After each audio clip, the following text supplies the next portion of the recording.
शेखर, आज शनिवार है, शाम को कहीं घूमने चले? अरे यार, घर में ही रहते हैं ना। हर वीकेंड पर कहीं जाना ज़रूरी है क्या? चलते हैं ना, मैं भी ऑफिस से जल्दी आ जाऊंगी। तुम अपने दोस्तों के साथ चली जाओ। शेखर, उनके साथ तो जाती ही हूँ। तुम्हें नहीं लगता हमें एक दूसरे के साथ कुछ समय बिताना चाहिए अपने रिश्ते को? नेहा, फिल्मी बातें मत करो। हम पूरे समय साथ ही तो होते हैं। अब ऑफिस जाना छोड़कर तुम्हारा दिल बहलाऊं क्या? शेखर, कितने दिन हो गए हमने साथ बैठकर ढंग से बात ही नहीं की। अरे रोज तो बात करते हैं, अब क्या रह गया? कुछ बातें फिर भी अनकही रह जाती हैं, किसी ने बीच में कहा तो शेखर के साथ साथ नेहा भी चौंक पड़ी सामने से आई इस आवाज से। अपनी लड़ाई में वो ये भूल गए थे कि वे अपने घर में नहीं, अपार्टमेंट के कॉरिडोर में खड़े थे। माफ कीजिएगा बीच में बोलने के लिए, वो सज्जन बोले। नहीं, वो हमें ही ध्यान रखना चाहिए था, शेखर ने नेहा को घूरते हुए कहा। आइए ना हमारे घर, बैठकर आराम से एक एक कप कॉफ़ी पीते हैं। जी अभी नहीं, हमें ऑफिस के लिए पहले ही देर हो गई है, शेखर ने विनम्रतापूर्वक कहा। ऐसी बात है तो मैं रोकूंगा नहीं, पर एक शर्त है, आज शाम की कॉफ़ी आपको हमारे साथ पीनी होगी। मेरी पत्नी लीना आपसे मिलकर बहुत खुश होगी। तो कहिए मिस्टर। जी मैं शेखर, और ये है मेरी पत्नी नेहा। अच्छा, और मैं अरविंद पाठक। तो फिर शाम की कॉफ़ी डेट पक्की। ये कहते हुए वो हंसने लगे। इस अपार्टमेंट में आए हुए शेखर और नेहा को 4 महीने हो गए थे। इससे पहले उनका किसी दूसरे पड़ोसी से ठीक से परिचय भी नहीं हो पाया था। जान पहचान बढ़ाने के लिए दोनों ने यह आमंत्रण स्वीकार कर लिया। तय समय पर दोनों मिस्टर पाठक के घर पहुंच गए। दरवाजे के बाहर अरविंद और लीना के नाम की नेम प्लेट लगी हुई थी। बेल बजाने पर एक 40-42 साल की महिला ने दरवाजा खोला। जी वो मिस्टर अरविंद। आइए अंदर आ जाइए आप दोनों। विमला जी आप इन्हें बैठाइए, मैं अभी आता हूँ। अंदर से अरविंद जी की आवाज़ सुनाई दी। थोड़ी देर बाद वो खुद आ गए, हाथों में कॉफ़ी की ट्रे लिए हुए। Good evening Shekhar, good evening Neha. Good evening Arvind ji, Shekhar और नेहा एक साथ बोले। भाई लीना जी की तबीयत थोड़ी ठीक नहीं है तो वो आराम कर रही हैं। उठते ही आप दोनों से परिचय करा दूंगा। शेखर और नेहा दोनों को ये बात बड़ी अटपटी लगी कि मेहमान को घर बुलाकर गृह स्वामिनी खुद गायब थी। अभी दोनों कॉफ़ी पी ही रहे थे कि हंसी की एक तेज आवाज़ ने दोनों का ध्यान सामने वाले कमरे की तरफ खींचा। दरअसल वह एक अलार्म की आवाज़ थी। ये कैसा अलार्म है? नेहा हैरानी से बोली। लीना की आवाज़ है। लीना ने अपनी आवाज़ रिकॉर्ड करके उसे ही अलार्म बना दिया। पहली बार तो मैं भी चौंक पड़ा था। ओह, काफ़ी हंसमुख है लीना जी शायद। लीना जैसा कोई हो ही नहीं सकता। उसकी हंसी बहुत तेज थी। जब वो हंसती तो आस पड़ोस वाले भी जान जाते थे। मैं अक्सर सोचा करता था, जरा भी तमीज़ नहीं है इस औरत को। कहने को तो डबल एमए है, कॉलेज में लेक्चरार है, लेकिन बुद्धि धेले के बराबर भी नहीं। बातूनी तो इतनी कि मैं भी कभी कभी खींच उठता था। हमारी शादी को 12 साल हो गए, लेकिन इन 12 सालों में मैंने कभी भी उसे दुखी या उदास नहीं देखा था। बच्चा न हो पाने का मुझे कोई खास दुख नहीं था, लेकिन माँ बन पाने की चाह अधूरी रह जाने के बाद भी लीना की आंखों में दर्द की एक रेखा भी मैंने नहीं देखी थी। जैसे दुखी होना उसे आता ही नहीं था। हर रात उसके पास बातों का पिटारा होता था मेरे लिए। अरविंद को लीना की बातें याद आने लगी जब वो कहती थी, अरविंद बातें करते हैं ना, सो गए क्या? नहीं सुन रहा हूँ, तुम बोलो, अपना चेहरा तो मेरी तरफ करो। याद करते हुए अरविंद बोले। जाने कितनी बातें थीं उसके पास जो खत्म ही नहीं होती थी। वो बोलती रहती और मैं न जाने कब सो जाता। कभी ठीक से सुना ही नहीं कि आखिर वो कहती क्या थी। आपकी शादी अरेंज थी? नेहा ने पूछ लिया। जी नहीं, बाकायदा प्रेम किया था हमने, वो भी फिल्मी वाला। छुप छुप कर मिलना, रोमांस फरमाना, माता पिता के तुगलकी फरमान का सामना करना, फिर अंत में जैसे हिंदी फिल्मों में सब ठीक हो जाता है उसी तर्ज पर हमारे माता पिता भी मान गए। लेकिन उन दिनों मुझे लीना का इतना बोलना कभी नहीं खला। उसकी इन्हीं अदाओं पर प्यार आता था। कहते हैं ना कि प्यार से अपना दिल जिसे कहते थे वो तेरा दिल अब दाग नजर आता है। शादी के 10 सालों बाद तो अपना महबूब भी सयाद नजर आता है।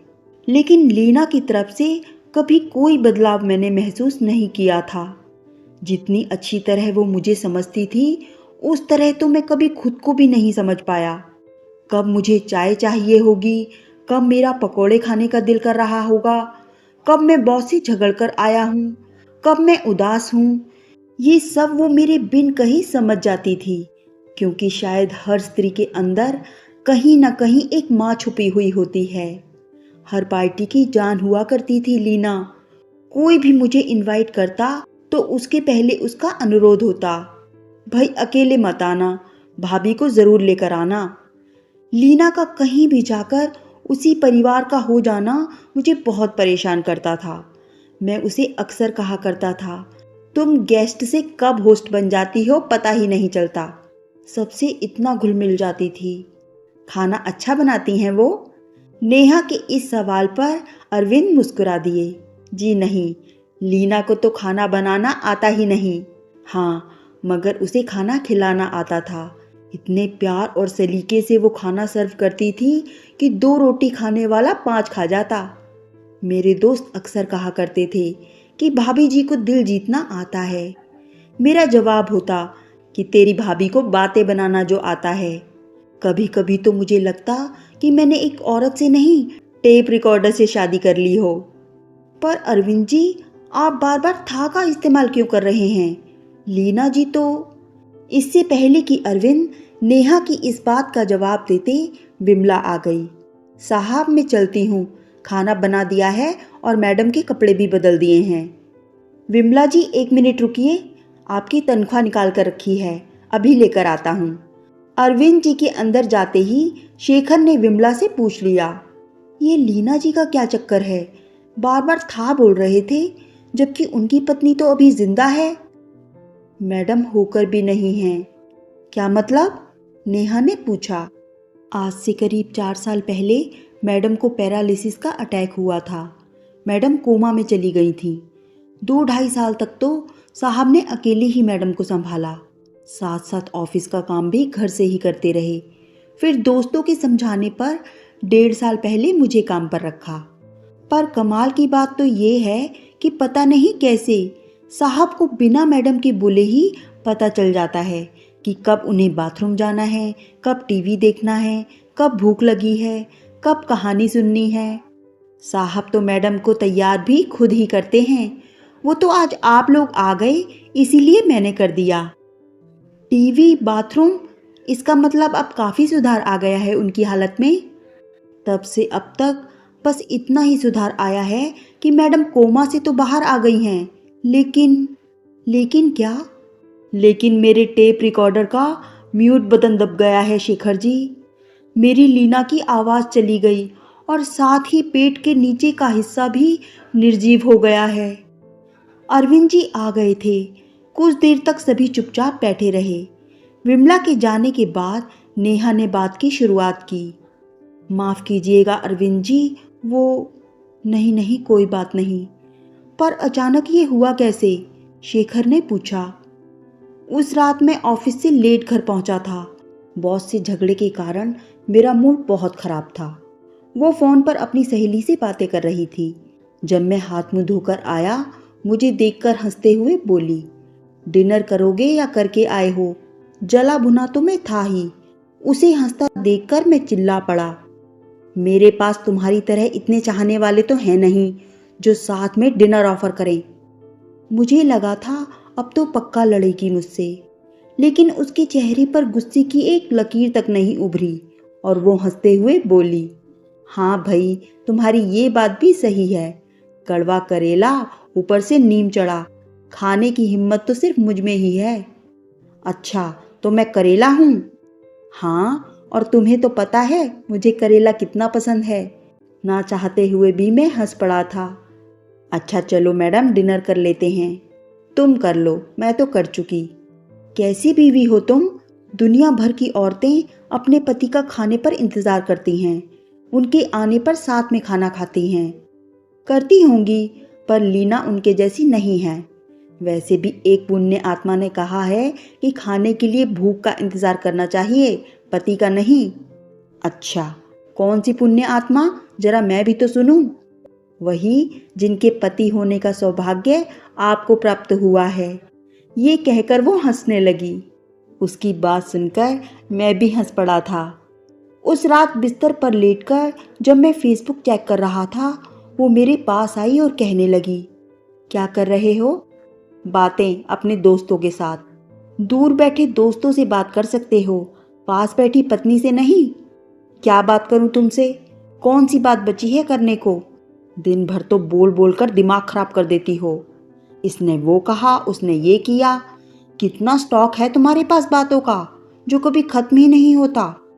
हाँ करती हूँ मैं, पर तुम ही बताओ, कितनी बार अपना फ़ोन साइड पे रखकर मेरी आंखों में आंखें डालकर मेरी बात सुनते हो? क्या सुनूं मैं? अपनी माँ की बुराइयाँ? लीना की सभी अच्छाइयों पर उसका माँ न बन पाना जैसे एक ग्रहण था। इसीलिए मेरी माँ एक भी मौका नहीं छोड़ती थी लीना को नीचा दिखाने का। जैसे औरत की पहचान केवल माँ बनना हो, जैसे मेरा खानदान धरती पर बची एक विलुप्त प्रजाति हो, जिसके समाप्त होने का खतरा बना हुआ हो। मेरे उस प्रश्न पर शायद थोड़ा विचलित हुई थी वो, लेकिन तुरंत ही पलटवार करती हुई बोली, क्या बाबू मोशाय, तुम तो जानते हो मैं पीठ पर वार करने में यकीन नहीं रखती। इसीलिए जो भी कहना होगा तुम्हारी माँ के मुंह पर कहूँगी। उसकी इन्हीं बातों पर प्यार आ जाता था मुझे। फिर उसे अपनी बाहों में लेकर मैंने पूछा था, तो फिर बताओ कौन सी बात करनी है? कुछ मेरी सुनो, कुछ अपनी सुनाओ। कमाल है, तुम किसी और की सुन भी सकती हो। अरविंद, अच्छा बताओ। उसके बाद पता नहीं लीना क्या क्या मुझे बताती रही। आज याद करता हूँ तो कुछ भी याद नहीं आता, क्योंकि मैंने कुछ भी सुना ही नहीं था। मैं तो क्रिकेट देखने में बिजी हो गया था। पता नहीं कब तक बोलती रही थी वो। अचानक ही एक चीख से मेरा ध्यान लीना की तरफ गया था। अरविंद! क्या है लीना, ऐसे क्यों चीखी तुम? कब सीखोगी तमीज? हड़बड़ाहट में मेरे हाथों से टीवी का रिमोट भी गिर गया था। एक ही घर में अजनबी बन गए हैं हम दोनों। तुम कहते हो मैं इतना बोलती हूँ, क्या तुम सुन पाते हो मुझे? क्या तुम तक पहुंच पाती है मेरी आवाज? गुस्से में पागल हो गया था मैं। क्या सुनूं? अपने घर में शांति के लिए तरस गया हूं मैं। तुम्हारी दिन भर की फालतू बकवास से थक गया हूं मैं। थोड़ी देर के लिए खामोश नहीं हो सकती तुम? जिंदगी उतनी बड़ी नहीं है जितनी तुम्हें लगती है अरविंद। आज तुम्हें मेरी आवाज बुरी लग रही है, कल कहीं खामोशी न चुभने लगे। इसके बाद लीना सो गई थी।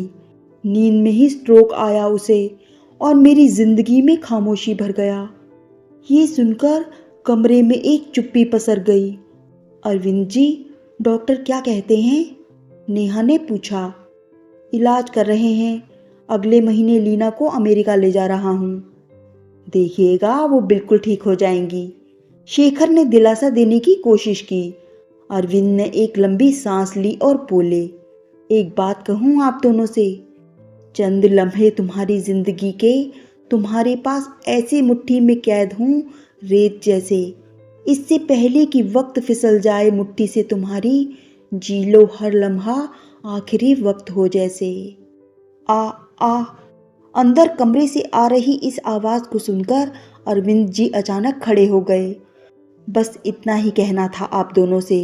अब आप दोनों को मुझे माफ़ करना होगा। लीना को टीवी देखने का मन कर रहा है तो मुझे उसके पास जाना होगा।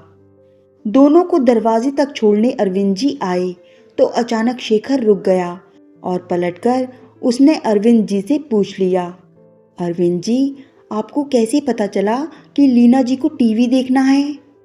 चेहरे पर एक फीकी सी हंसी आ गई उनके। कोई कमाल की बात नहीं शेखर, जिंदगी भर जिस लीना की आवाज़ को ये दिल नहीं सुन पाया था, उसकी खामोशी को भी अब सुनने लगा है।